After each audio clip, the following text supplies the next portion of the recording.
Bonjour, je vais reprendre mon cours de gestion du personnel et plus particulièrement mes réflexions qui concernent le recrutement. Lors de la dernière séquence vidéo, à la fin de cette séquence, j'avais posé 3 questions. Faut-il intervenir ou non sur la demande d'emploi? Faut-il anticiper ou au contraire intervenir juste à temps? Faut-il acheter les compétences ou façonner en interne les compétences dont on a besoin? Dans cette séquence vidéo, je vais répondre à ces 3 questions.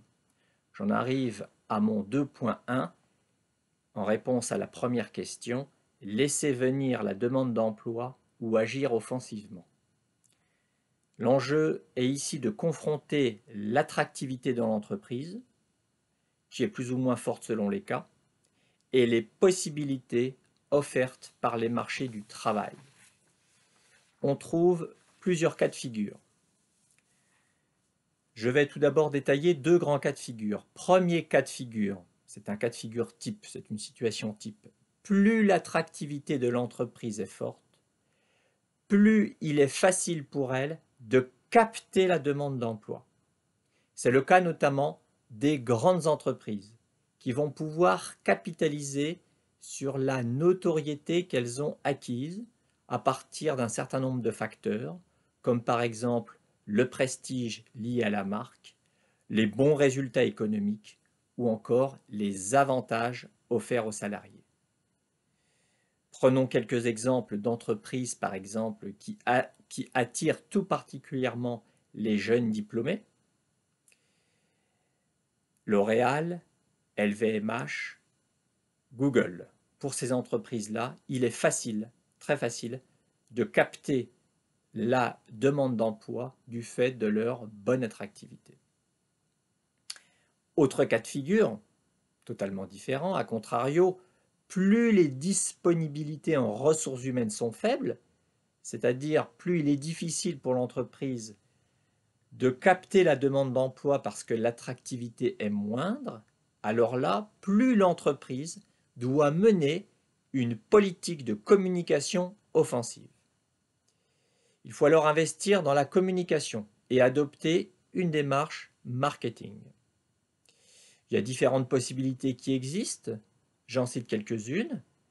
Faire de la publicité, c'est-à-dire se faire connaître pour développer son attractivité, construire des partenariats avec des écoles, avec des universités, avec des instituts de formation, ou encore mobiliser en interne les salariés et inciter à la cooptation. La cooptation s'est beaucoup développée ces dernières années dans l'entreprise. Cela ne coûte pas très cher, ça permet de réduire les coûts liés à une opération de recrutement, mais cela peut aussi conduire à des effets pervers, création de réseaux, de clans. On a tendance à recruter du coup toujours les mêmes profils, d'où une réduction de la variété du recrutement. Et puis, par rapport aux 2 cas de figure type que j'ai présentés, il y a évidemment d'autres cas de figure. Dans certains contextes, on peut cibler certaines catégories de salariés, c'est-à-dire vouloir toucher pour les recruter certaines catégories de salariés. Par exemple, les plus de 50 ans, que l'on va vouloir attirer pour leur expérience professionnelle et leurs compétences. Ça peut être aussi les jeunes diplômés, que l'on va chercher à attirer pour leur plasticité, pour leur ouverture d'esprit, pour leurs acquis technologiques récents, par exemple pour leur bonne maîtrise du numérique. Ou alors, on peut vouloir recruter des jeunes diplômés, par exemple, pour réguler la pyramide des âges, pour rajeunir la pyramide des âges. Et puis, on peut vouloir attirer des personnes qui vont posséder une culture particulière et qui sont particulièrement bien implantées dans certains réseaux.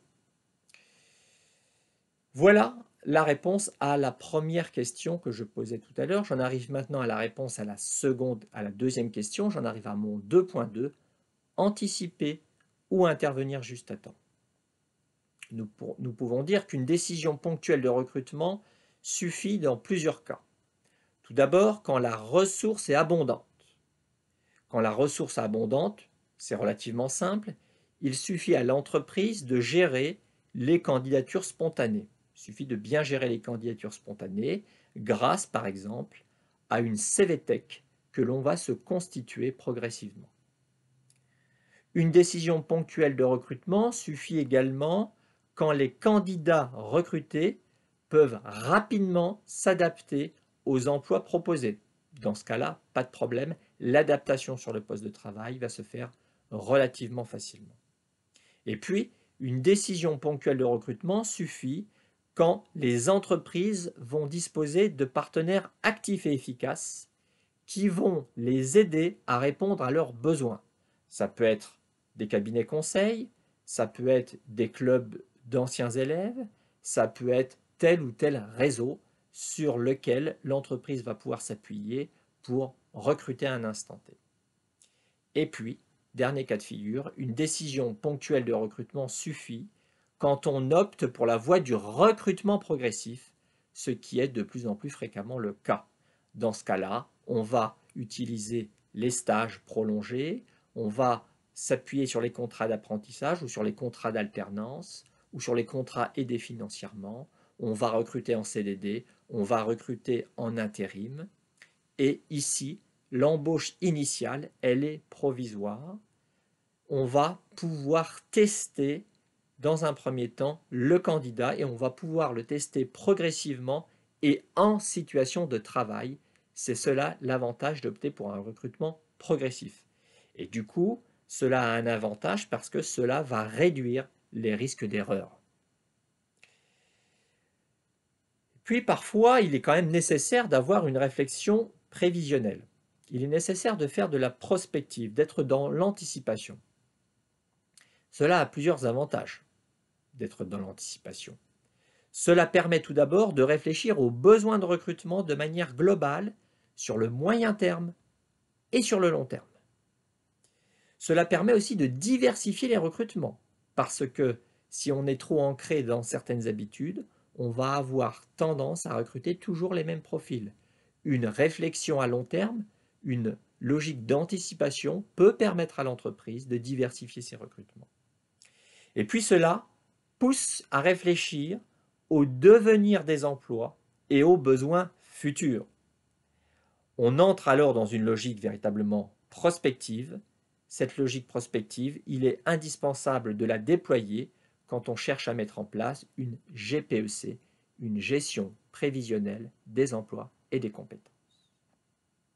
J'en arrive maintenant à mon 2.3 pour répondre à la troisième question que je posais tout à l'heure.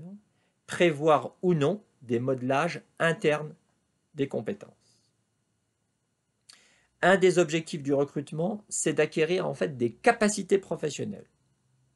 Alors, des capacités professionnelles, ça peut être des connaissances générales ou des connaissances techniques, des savoir-faire ou certains savoir-être. Donc, l'un des objectifs, c'est d'acquérir des capacités professionnelles dans le but de les transformer en compétences professionnelles utiles à l'entreprise. Ici, on rencontre plusieurs cas de figure. Soit l'entreprise fait l'acquisition de capacités professionnelles qui vont pouvoir, dans le court terme, devenir des compétences professionnelles utiles à l'entreprise. Dans ce cas-là, on va transformer ces capacités professionnelles en compétences et c'est le salarié lui-même qui, plongé en situation de travail, dans le feu de l'action, va opérer ce passage, cette transformation de ses capacités professionnelles en compétences professionnelles utiles à l'entreprise. Deuxième cas de figure, soit l'entreprise a besoin de compétences très spécifiques, très particulières ou très difficiles à acquérir. Donc dans ce cas-là, le salarié seul ne peut pas transformer ses capacités professionnelles en compétences professionnelles utiles à l'entreprise. Et dans ce cas-là, l'entreprise doit faire émerger les compétences dont elle a besoin. L'entreprise doit les construire. Il faut alors élaborer une stratégie.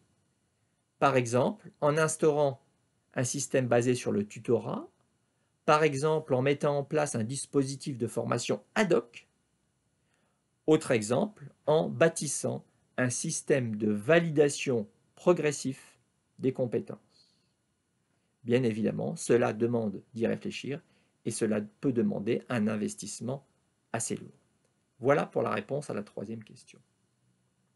Dans une prochaine séquence vidéo, je vous parlerai des facteurs qui font la qualité du processus de recrutement. Au revoir.